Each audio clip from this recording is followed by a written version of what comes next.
Hi guys, welcome to my new game show, Twisters, debut. So you, this is going to be fun stuff, you guys, because I started writing down these titles that are going to be jumbled together, and like I said, I only gave myself the titles.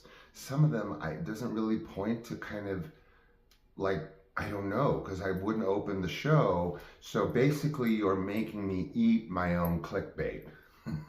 In fact, let's make that the theme of the show. Okay, so let's get to it so we're not on this forever, because I have to do a full 5-minute show out of this jumble, and I don't have a timer. So here's about, I don't know, 30 some odd, whatever. And these are all just literally picked from scrolling, pointing. The only time I would skip is if it was one of my, like, bathroom, public service announcements. Otherwise, whatever I pointed to got picked. So here they all are, as if I need to shuffle a pile because I wouldn't know. Here is my bear from my nursery that my son will kill me if I damage. And so here they go, you guys. Ready? All of them. As if shaking is going to make a difference, right? Okay, let's shake it just for posterity. There you go. You guys, whoa. Okay. Here goes Twisters. Man, oh man. Okay, first story to be mixed. Disaster opening night directing, but make it work right. So I made it fucking work. This is about the play that I directed, where I was swiping everything off the counters in the back room because the sound wouldn't work. Second one, behind the stage on Nick Cage's Callback for Valley Girl, setting 1982 trends using design sketches. Wow. Okay, you guys, just give me a second here. Behind the scenes on Nick Cage's Callback for Valley Girl, setting 82 trends. Disaster opening night directing, but make it work right. So I made it fucking work. Okay.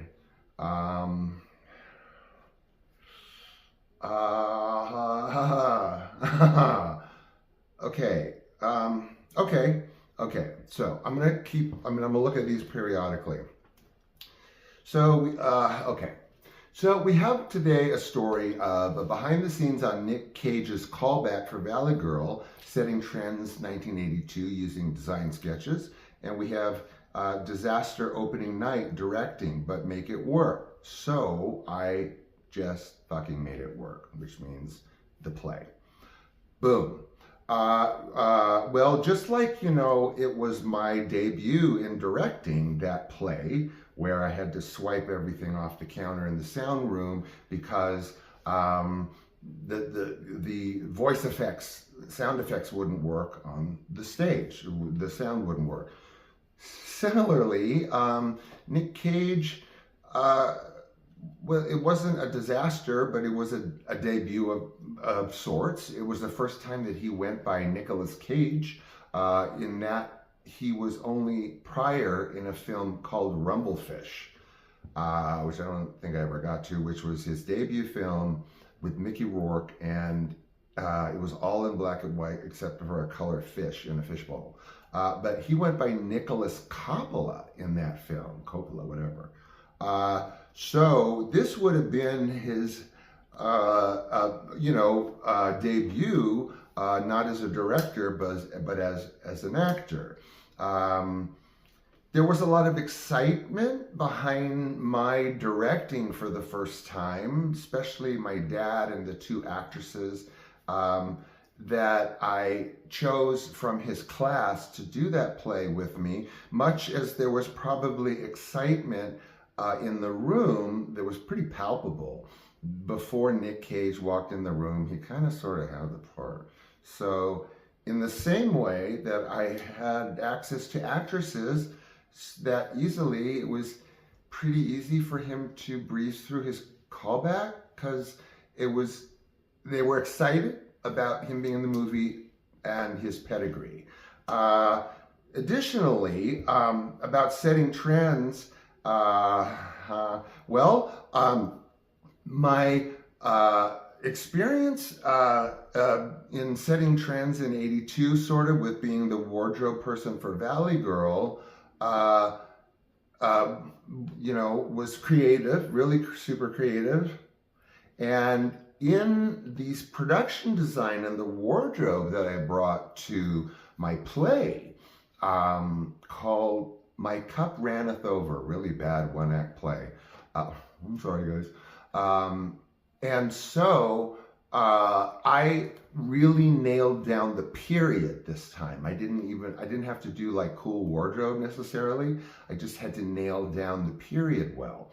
And the period was 1970s, like Cosmo magazine, Liberated Woman. And it's about her writing for like a cosmopolitan type magazine with a really ditzy roommate. I used my mom's gold chains for the wardrobe and somebody stole them from backstage. But again, it lent itself well, my experience on Valley Girl, to go ahead and do the wardrobe and production design for my play. Because similarly, I will tell you, which I haven't told you, the production design budget for Valley Girl was $500, you guys.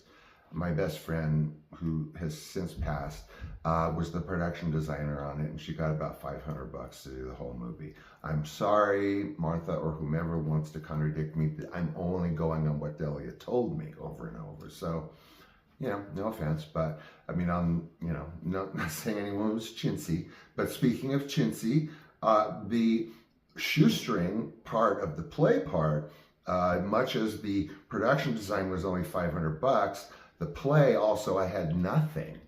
So I was actually buying cosmopolitan magazines off of Hollywood Boulevard in boxes in random stores where they sell old Playgirls, digging around. Like, it was so hard to get old Cosmos, but I knew these stores on Hollywood Boulevard back when had just these cardboard boxes and boxes and boxes of vintage old magazines.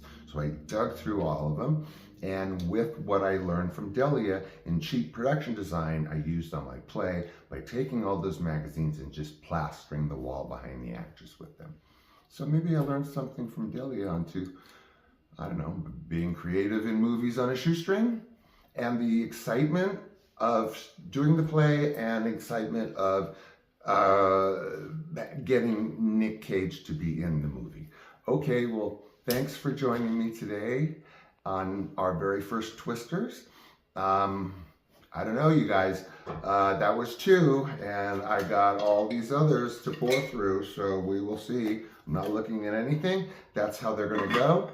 And thank you for joining me on my first Twisters, and I will see you on the next one. I'm leaving that alone. And I'm putting these in the garbage. Okay, bye.